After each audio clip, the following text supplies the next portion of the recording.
일하고 싶은데 일할 수가 없습니다. 2025년 대한민국 청년들의 절규입니다.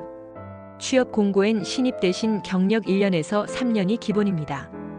경력을 쌓으려면 일을 해야 하는데 일을 하려면 경력이 있어야 합니다. 무한 루프입니다.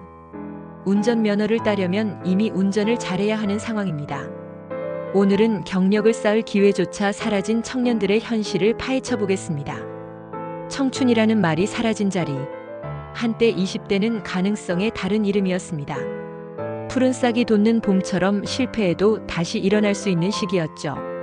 부모 세대에게 20대는 도전의 시간이었습니다. 작은 회사 들어가서 배우고 실수하고 성장했습니다. 하지만 지금의 현실은 완전히 다릅니다. 취업 문 앞에 선 청년들은 시작도 하기 전에 좌절을 배웁니다. 봄이 와야 할 들판에 아직 눈이 녹지 않은 느낌입니다. 2025년 통계청 자료를 보면 20대 체감 실업률은 20%를 넘습니다. 공식 실업률보다 훨씬 높습니다. 구직을 포기한 사람, 알바만 하는 사람까지 포함하면 숫자는 더 올라갑니다. 숫자가 말해주는 냉정한 현실. 청년 고용은 장기간 내려앉아 있습니다. 단기간의 경기 변동이 아니라 흐름 자체가 바뀌었습니다. 더 충격적인 건 미래에 대한 인식입니다. 한국개발연구원 KDI 조사에 따르면 앞으로 나아질까? 라는 질문에 가장 비관적인 답을 내놓는 세대가 바로 청년입니다. 20대의 70% 이상이 미래가 더 나빠질 것이라고 답했습니다. 이는 단순한 감정이 아니라 반복된 경험의 결과입니다. 2020년 코로나 이후 상황은 더 악화됐습니다. 대기업 신입 채용은 절반으로 줄었습니다. 중소기업은 사람을 구하지 못해 문을 닫는다고 하지만 청년들은 그곳에 가지 않습니다. 이유는 간단합니다. 경력으로 인정받지 못하기 때문입니다. 일자리가 없다보다 더 큰 문제. 문제는 일자리의 개수만이 아닙니다. 경력을 쌓을 수 있는 구조가 사라졌다는 점입니다. 대부분의 채용은 즉시 성과를 요구합니다. 연습생을 키우기보다 완성품을 사오려는 시장입니다. 예전에는 신입사원을 뽑아서 3년 정도 교육했습니다. OJT 직무교육을 통해 실무를 배우고 실수하면서 성장했습니다. 하지만 지금은 다릅니다. 입사 첫날부터 바로 일하세요. 이게 현실입니다. 이는 운전면허를 따려면 이미 운전을 잘해야 한다는 말과 같습니다. 배울 시간을 주지 않고 완벽을 요구합니다. 그러니 청년들은 자격증을 따고 인턴을 하고 스펙을 쌓습니다. 그런데도 부족하다고 합니다. 신입을 요구하지 않는 사회. 신입이라는 단어는 점점 희귀해지고 있습니다. 대신 경력 1년에서 3년이 기본 조건이 됐습니다. 채용 공고를 보면 신입 경력 무관이라고 쓰고 실제로는 경력자를 뽑습니다. 기업 입장에서는 효율적일 수 있습니다. 교육 비용 절감, 즉시 투입 가능, 리스크 감소. 하지만 사회 전체로 보면 성장의 사다리가 끊긴 셈입니다. 아래에서 위로 오르는 계단이 빠진 건물과 다르지 않습니다. 한 취업 준비생은 이렇게 말했습니다. 신입으로 들어갈 곳이 없어요. 경력 쌓으려고 인턴했는데 인턴은 경력으로 안 쳐줘요. 그럼 어떻게 하라는 거죠? 이게 현실입니다.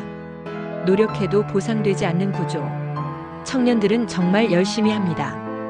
자격증을 따고 인턴을 하고 스펙을 쌓습니다. 토익 900점은 기본이고 자격증 5개, 봉사활동 300시간. 이게 평균입니다. 하지만 결과는 늘 불안정합니다.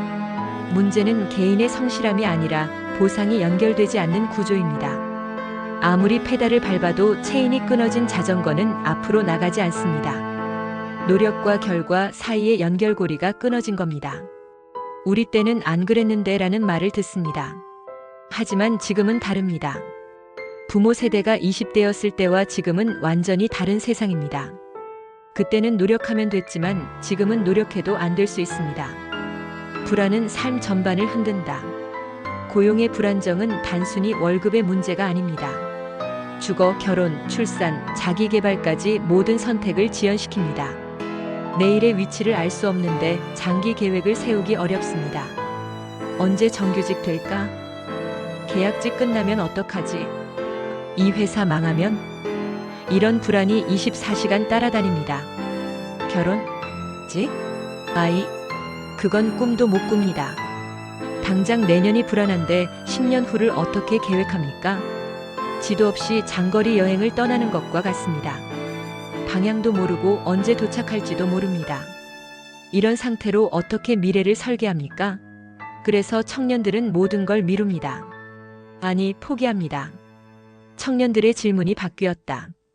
예전에는 어떤 일을 할까였다면 지금은 일을 할 수 있을까로 바뀌었습니다. 꿈이 작아진 게 아니라 현실이 그만큼 벽이 높아졌기 때문입니다. 좋은 직장에 가고 싶어요가 아니라 아무 데라도 들어가고 싶어요입니다. 성공하고 싶어요가 아니라 그냥 살고 싶어요입니다. 기회라도 달라는 말은 욕심이 아니라 생존의 언어입니다. 한 청년은 이렇게 말했습니다. 저는 야망도 없고 큰 성공도 바라지 않아요. 그냥 일하고 싶어요. 월급 받아서 월세 내고 밥 먹고 그렇게 살고 싶어요. 이것도 욕심인가요? 이게 2025년 대한민국 청년의 현실입니다. 필요한 건 조언이 아니라 통로. 여러분, 청년에게 필요한 것은 더 많은 충고가 아닙니다. 버텨라, 노력해라, 긍정적으로 생각해라. 이런 말은 이미 충분히 들었습니다. 귀에 못이 박히도록 들었습니다. 지금 필요한 건 경력을 쌓을 수 있는 통로, 실패해도 다시 시도할 수 있는 구조입니다. 신입을 받아서 3년 키우는 기업, 인턴도 경력으로 인정하는 사회, 첫 직장에서 실패해도 두 번째 기회를 주는 시스템. 문을 닫은 사회는 결국 다음 세대의 가능성도 함께 닫게 됩니다. 지금 20대가 30대, 40대가 되면 어떻게 됩니까? 경력 없는 40대가 넘쳐나는 사회가 됩니다. 이게 우리가 원하는 미래입니까? 청년들은 절규합니다. 일하고 싶습니다. 기회를 주세요. 이 목소리를 언제까지 외면할 겁니까? 이 영상이 도움되셨다면 구독과 좋아요 부탁드립니다. 댓글로 여러분의 경험도 나눠주세요.